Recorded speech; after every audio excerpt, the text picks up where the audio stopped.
everybody. It's Dwayne again for the second half of this lesson on inventory and journaling. Tonight, lesson 20.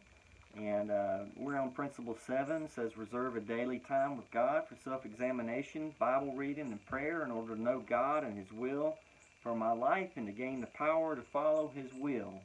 And step 10 says we continue to take personal inventory, and when we were wrong, we promptly admitted it.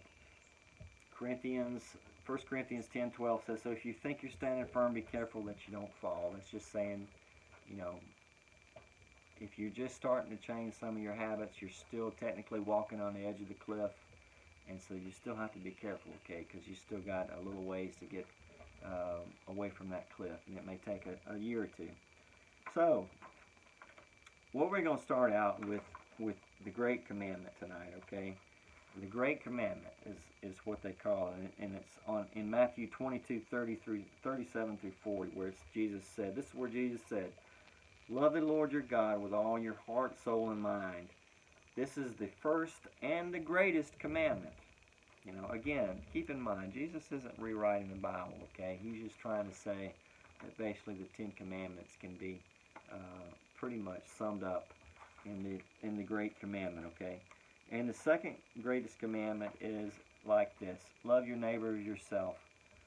All the law and the prophets hang on these two commandments because, for one thing, if you love your neighbor as yourself, you're not going to be stealing from him. You're not going to be killing him. You're not going to be sleeping with his wife and coveting his possessions, and all of these things. So you kind of see where he's going with that.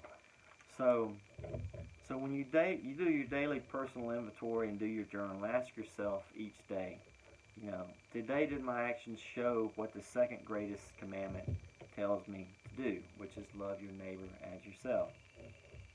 And here's another one. James 1:22 says, do not merely listen to the word and deceive yourselves.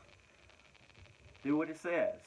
So, there's a lot of people today that, I don't know, sometimes, and we all do it, we just read the highlights of the Bible. Sometimes we read what we want to hear, okay, and we ignore the tougher stuff sometimes, okay, and so I've heard people over the years, they talk about grace, and, and I've heard them give speeches about how grace, you pretty much, that's it, you have free reign, okay, and they preach where no matter, what you do, you're saved. Well, that may be the case, but just one or two verses after that, in James, it talks about, but you do what you say. You do what you say, basically, there is grace, but if you love God, you're going to do what God commands.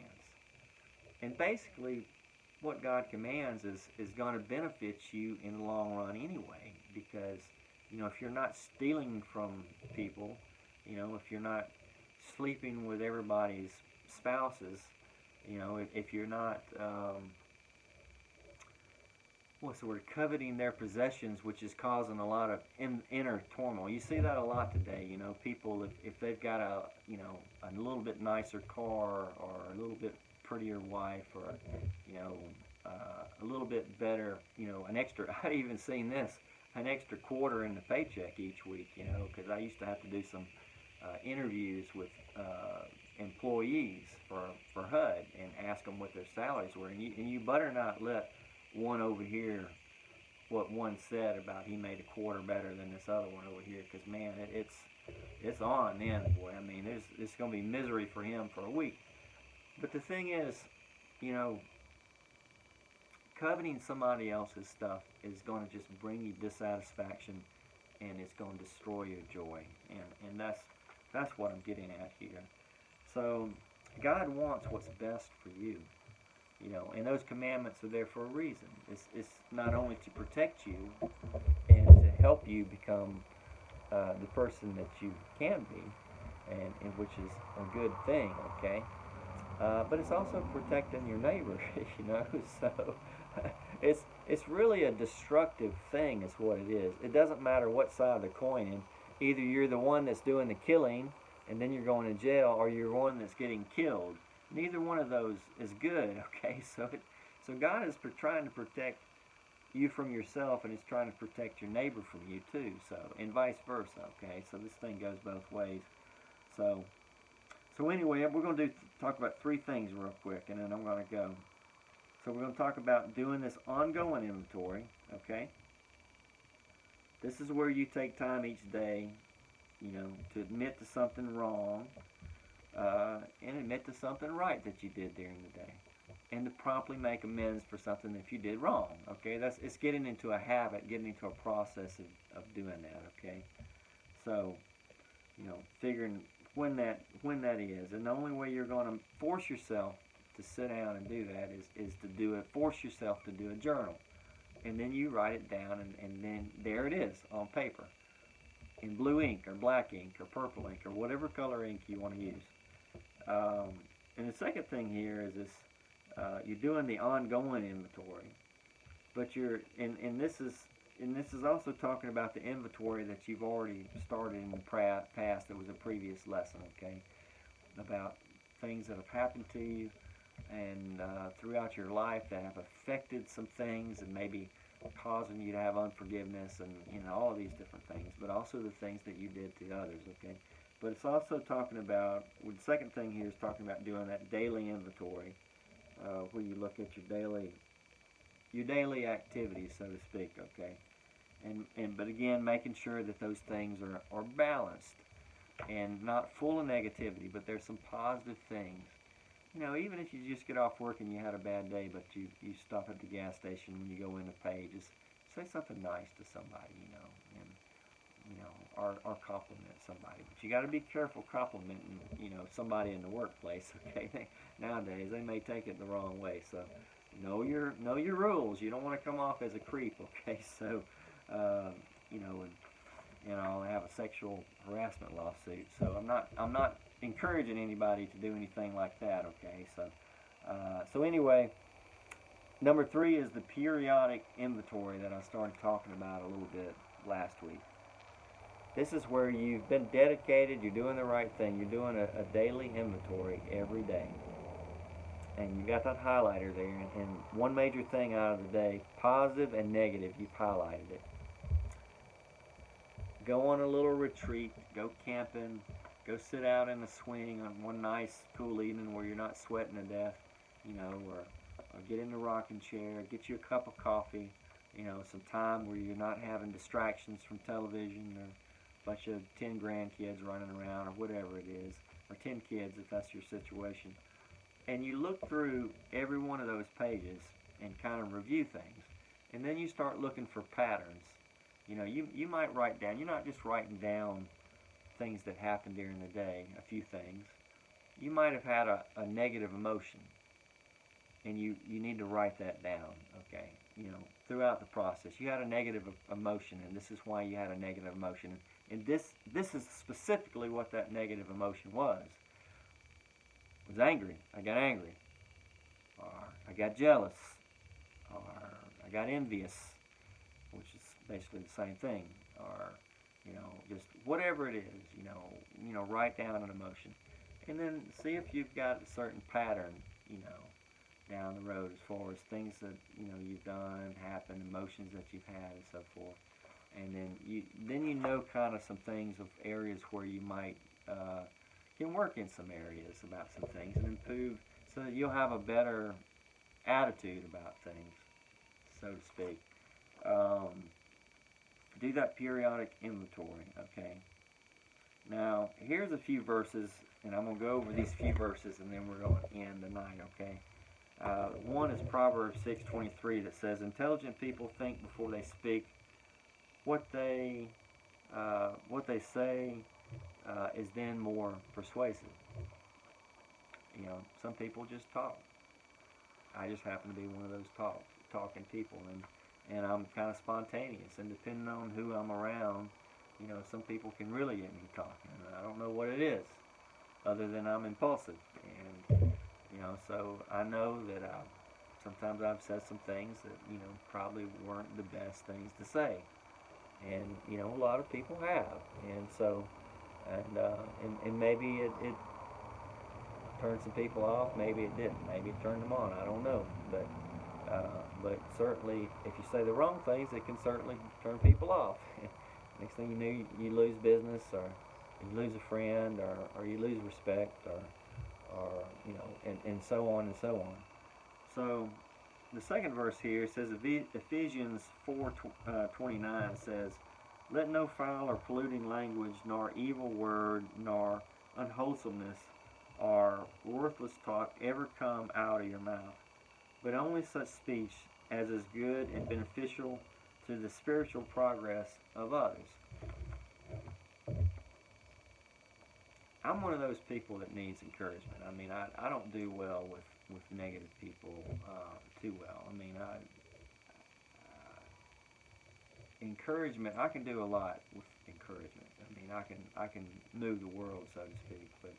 But if I get around too much negativity, it's not really good for me. And I think it's like that with a lot of people. Although I think some people probably, I've witnessed some people that were probably raised where they didn't get encouragement, and they got their butt kicked, if they didn't do right, and they were kind of used to it, and I just wasn't really used to it, kind of thing. So it really did a lot of hurt to me, that kind of stuff. And so you can breathe life into somebody, or you can yank the life right out of their hearts, okay? And so that's what this is talking about. Be careful what you say. The words in your mouth, the words that come out of your mouth can help someone, or they can destroy someone, And because there are a lot of people in here that are just right on the edge. They've been through a lot already, and you don't want to be the one that pushes them over, okay? So be careful what you say. Be careful what you say. And some people, they may need to deal with denial a couple more years, and you can't force them out of that, because they're not in a mental state where they can handle accepting the truth yet. And so,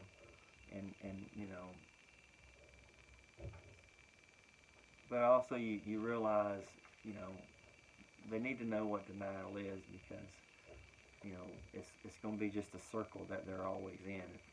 They can gradually grow out of it, but you can't force someone, if they're not ready, to do it. So ultimately, we are responsible for ourselves, and to an extent, those around us, but mainly to ourselves. Proverbs 12:25 says, "A word of encouragement does wonders." And again, that's talking about wonders. Proverbs 16:21 says, "A wise and mature person is known for his understanding, and more pleasant with his words, the more persuasive he is." The more pleasant with his words, the more persuasive he is.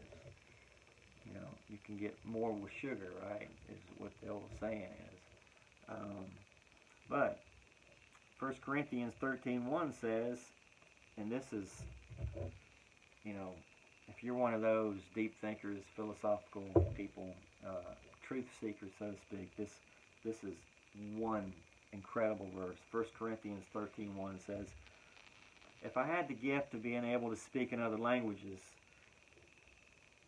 without learning the languages, and could speak in every language there is,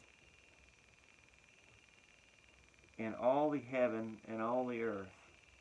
In other words, if I had the gift of being able to speak in all other languages, if I had this gift where I could speak every single language in the entire world, and that I could do it, and I had an opportunity to, and there was an audience there to listen to me, and I could do it, and speak to people on all the earth. But if I didn't love others, and if they didn't feel that I love them, then I'm just wasting my time. It says, "But if I didn't love others, I would only be making noise," which is making noise. And even if people could hear me, I would only be making noise and basically be wasting my time. And time is valuable. We're here for a short time. We're here for just a short time. And we need to make the world a better place the best we can. Make the grass, you know the old saying, the grass is greener, always greener on the other side of the fence. And that's what a lot of people think. And sometimes they jump the fence. But the truth is, make the grass greener in your own yard, and there's no reason to jump the fence, because wherever you go, the grass is either going to be greener or it's going to be dead. Doesn't matter. You know, it's all about here. It's all about this. So, make the grass greener in your own yard. It's possible. Attitude and the way you think about things and the way you treat people. You know, the grass can certainly be greener in your own yard. And with that, I want to say again, I'm praying for you, praying for yourself, praying for myself too in the process. And I hope that your world becomes better for you. And I hope it becomes better for all those around you. And with that, I'm going to let you go, and I'll see you next time. Good night.